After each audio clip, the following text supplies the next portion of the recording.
একাদশ শ্রেণীর যারা ছাত্রছাত্রী রয়েছে, তোমাদের বাংলার চারণ কবি কবিতা থেকে কয়েকটি প্রশ্নের আমি উত্তর দেব, যেগুলো সাধারণত তোমাদের ফার্স্ট সেমিস্টারে পরীক্ষায় আসে। তোমরা শুনতে থাকো। চারণ কবি সাধারণত কবিতাটি কার লেখা? না ভারপাড়া রাও।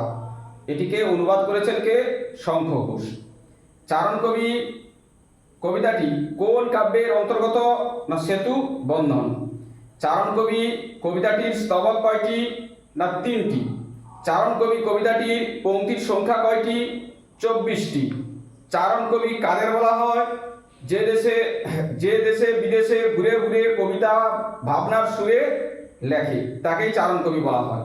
নিয়ম কানুন কি করা হয়েছে? না লোপাট করা হয়েছে।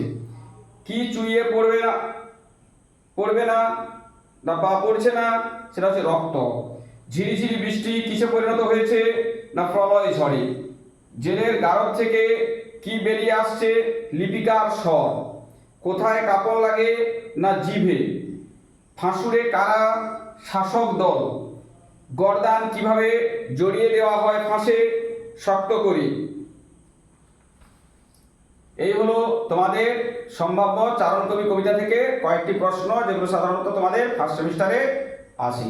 তো তোমরা পরের প্রশ্ন পাওয়ার জন্য তোমরা চ্যানেলটাকে সাবস্ক্রাইব করে ফলো দিয়ে পাশে থাকবে।